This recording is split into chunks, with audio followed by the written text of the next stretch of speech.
couple other things you should do or not do. Let me show you what you should not do. Let me show you this. I'm going to take you back now that I bragged about myself. See, I don't think it's impressive when someone's rich, and it really makes me awkward. Everyone's like, what's your walkout video? I'm like, me walking out. How many you got in your crew? We're picking you up at the airport with security. How many you got in your entourage? Me.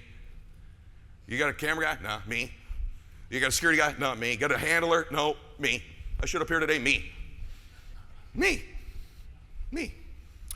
But when I was younger in the business, I wanted to impress people. You want to laugh your ass off to see the before and after? See, I don't think it's impressive when someone's rich. I think it's impressive. You ever seen a weight loss commercial and the dude's all jacked? What's impressive is they show you the fat ass version before.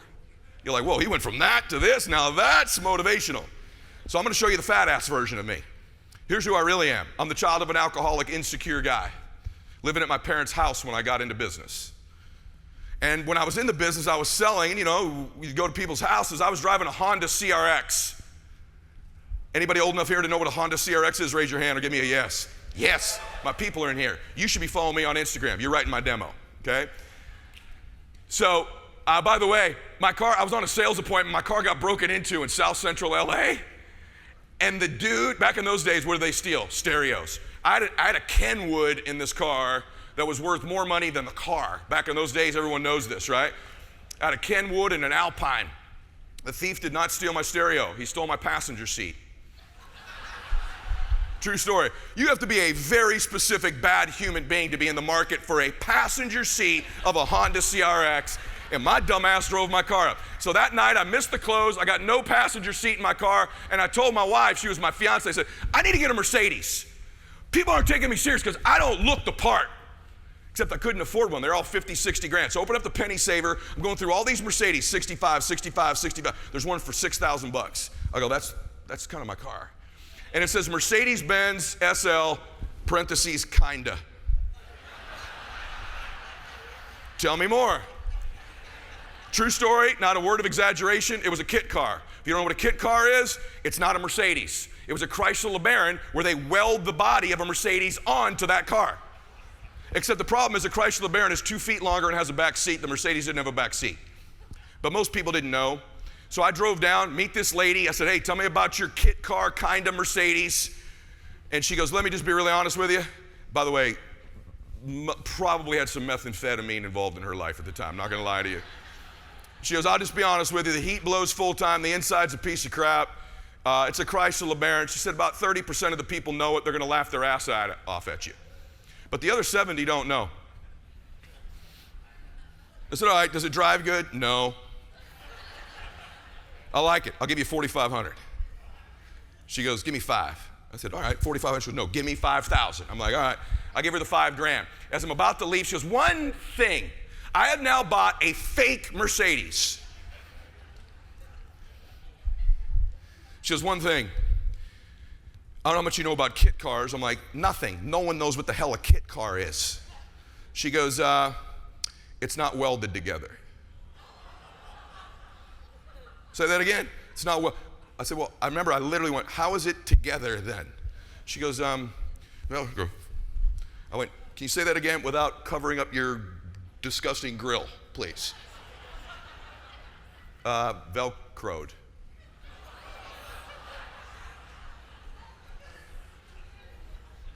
I just bought a Velcroed car from you? Yeah. She goes, one thing I want to warn you about too, don't slow down real fast. Because if you pull up to a light too soon, this front left headlight flies out into intersections. It's embarrassing. So, mister, I've had 6 jets. I own an island. More than 100 times in my life, I have pulled up to a stoplight too soon. My headlight's gone out into the intersection. I have a big social media following. I would be massively more viral if there were cell phones back in those days, because I have stopped 4-way traffic more than 100 times, picked up my own damn headlight, watched people literally falling out of their vehicles. What the is this dude? Run up, stick my own headlight with Velcro back in my car, and jump in and pray that light turns green really, really fast. That's happened 100 times. 30 of those times, I shut the door too hard, it fell off. Car got stolen the second year I owned it. The thief got a block from my house, parked the vehicle, left the keys in it, and said, see you later. The third year I owned that car, I was 23 years old. I made $700,000. Stacking paper, man. Stacking paper. By the way, here's the ad for the car. Which one do you think's my car? I'll just say it. Silver or blue? Say it out loud. Silver or blue? Blue? Silver. How do you know? Look at the left headlight, man. See the gap? You see the gap? By the way, I'm such a good closer, I told my team it was the first ever hybrid vehicle. That's the truth. That year, no joke, Chrysler and Mercedes merged that year, so I had this awesome story to tell everybody. That's how I started off in the industry. So I don't know how broke you are coming in here, how screwed up you are. I drove a velcro car for 4 years. And then I sold it to my own guy for $7,000 4 years later. Rob Day. True story. His name's Robbie Day. Look him up on the internet. So that's how I got started. Want to know how I built my business? Yes or no? You ready? Here we go. Okay, I'm gonna give you some tips. Number one, I was never in the financial business. I'm not in the chocolate business. I'm not in the fitness business. I sell happiness and love. You're like, oh, dude, here we go. No, I'm telling you. In fact, I can tell when people get up here and speak, I can sense people's spirits. So can you. Man, I wouldn't work with that dude. I would not work with that dude. I don't like his spirit. Some people come up here and go, I like that person. You know exactly what I'm talking about too, don't you? You know exactly what I'm talking about. You know. I sold love and happiness. All great entrepreneurs are in that business. The average ones sell products, commissions, sales training, all this crap. Let me tell you what happens when you sell those things. You get people temporarily and then they leave you to a place they'll be happier and feel loved. You'll get them for a little while, but you don't build a movement like I've built with that crap. You build a movement by this. Let me prove it to you, by the way. Forget financial services.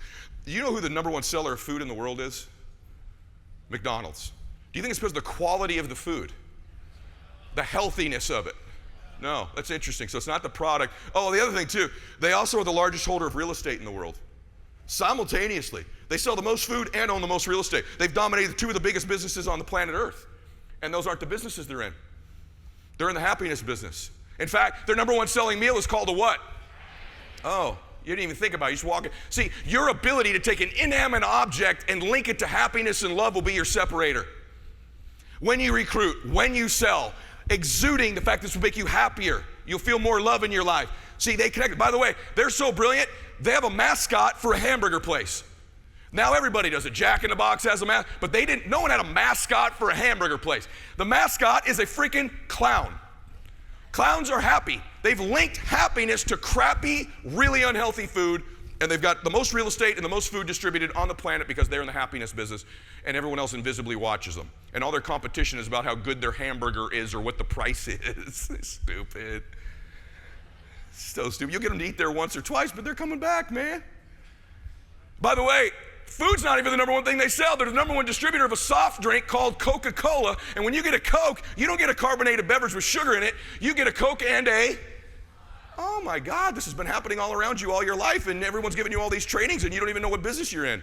Oh, this other company called Apple. They're pretty influential. The founder of that company is named Steve Wozniak. The other guy's Jobs. Woz is a good buddy of mine. I've had him come in and speak to many of my groups before. The guy who runs the company now is my neighbor. And I've asked Woz, why do you guys call it Apple? He goes, well, it came early in the phone book, but not the real reason. Steve said Apple's made him happy. Go to YouTube tonight and watch Steve Jobs roll out a new Mac. You think he talks about the gigs and the speed? You dummy. Here's what he talks about. Look at her, isn't she sexy? Look at the curves on this babe, and wouldn't you fall in love? How happy would you be to have her on your arm or your lap? That's what he says. He sold love and happiness.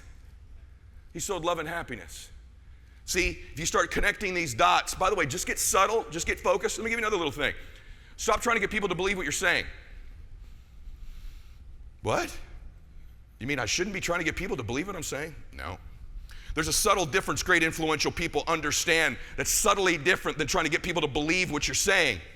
When you try to get people to believe what you're saying, you come across as a beggar. You come across underneath. You come across as if you're trying to persuade them, and that's an energy and a feeling people repel. What you don't want to do is get people to believe what you're saying. Here's the difference. Here's the subtlety. You want people to believe you believe what you're saying. And that's a little different. And if you start thinking, when I'm walking into my call, when I'm walking to my recruits, I'm going to get them to believe you know why you're moved right now, I hope? I think this dude believes what he's saying. You may not believe I had a Velcro Mercedes, but I know I did. So I believe it. And you're moved when you believe someone believes what they're saying. I bought all kinds of things in my life, so have you, that I didn't understand, that I didn't even believe, because the person that was marketing it to me believed it so deeply. I call those people something interesting. Here's some interesting marketers, business people. Jobs, Oprah, put me up there. Chris, Rachel, Elon Musk, Andy Frisella, my coaching partner. I put him next to Mother Teresa because that's funny if you know who he is. Zuck, Martha Stewart, DJ, and MLK, who's my hero. Did my dissertation on Dr. King. His son's been on my podcast. It's a great interview. What do all these people have in common? They're evangelists. A person who seeks to convene others, especially by public preaching, about their cause. They're zealot advocates of a cause. When you get around them, you get a feeling about their mission and their cause that's infectious. You believe they believe in what they're doing. And as a consequence of that, you're moved, you're influenced. They build big movements. You want to be a leader and recruit a bunch of people and have a team? Here's what you got to have. You got to sell a big enough dream that the dreams of everybody within your stewardship can fit inside the one you're selling. I got that from a book named Selling the Dream by Guy Kawasaki. He used to do marketing for Apple.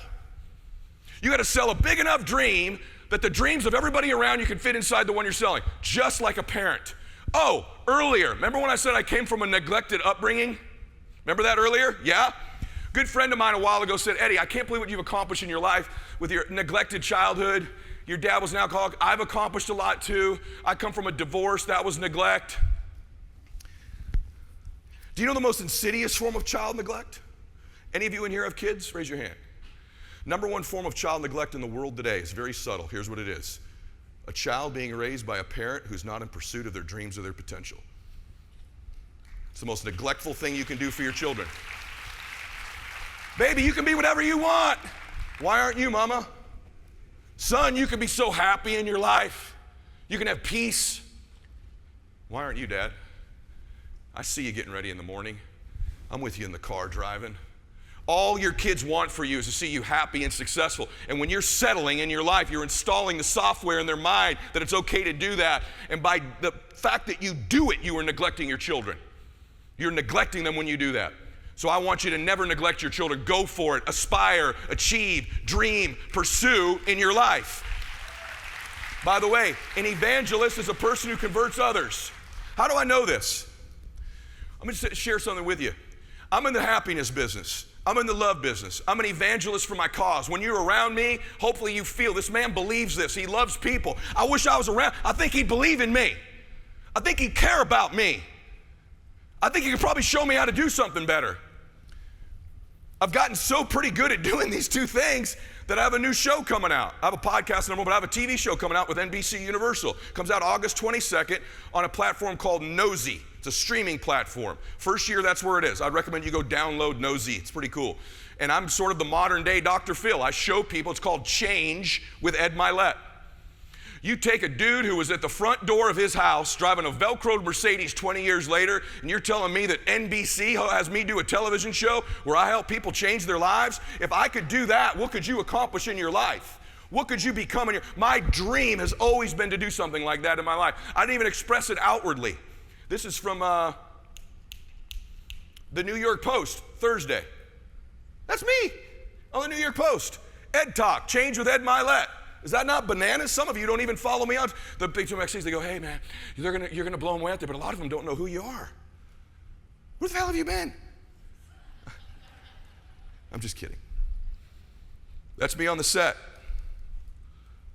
I am smaller than you think. Look at that. That's me with my crew. By the way, when my dad came home for that first AA meeting, I swear to you, I was watching Maury Povich. And my dad, I go, Dad, what's the job? He goes, you don't get to choose, man. I'm sick of you watching Jerry Springer and Maury Povich all day long. You know what studio this thing's in? Go back, you can pull this up. I shot it in Jerry Springer and Maury Povich's studio. Is that crazy? 30 years later. Pull that picture down of me and my son, guys. Hey, play that clip really. I'll give you a 30-second clip. It's called Change with Ed Mylett. What could you do if I can do this crap? You gonna play that video back there, guys, if you haven't? The show is intense. I think you're abusive. riveting. Number one, you don't lose your temper in front of your daughter ever again. And I think what you're going to see on our show, you're saying there's been glimpses where you were a one-woman man. There's been glimpses. There's been glimpses. There's definitely been glimpses. Everyone right now in our culture is looking for change. Abuse, a lot of mental abuse. It's not working. They want to change their life. You are one decision away. You didn't ask for change. Change came to you. Pretty cool, huh?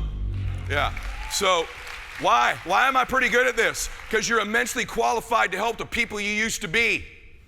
And here's what I believe. You are one decision, one relationship, one meeting, one new account away from completely changing your life. The Bible says where there's no vision, the people will perish. I think you have vision. If I said, you want to be happy or sad? You'd say what? Rich or poor? Help people or don't help anybody? Great memories, no. You have a vision. The problem is you think it's so far away. You have a depth perception problem, just like I used to. And because you believe it's so far away, you act in accordance with that belief and you perpetually keep it there. The people that win eventually break that veil down and they go, wait a minute, it's not 30 years away. It's actually one decision, one relationship, one potential meeting, one new client, one new recruit, one speaker in 1 hour. And I'm changed. So, it's closer than you think. Hey, if you enjoyed this, I got another one you're gonna love. It's right there. Click on it. See you in there. Now, here's what I want to do. I want to change our lives in the next hour. I don't, you can clap for that. You should clap for that, actually, right? I don't, I'll say it to you again. I want this to be a life-changing hour. I don't take your time lightly. I didn't fly here today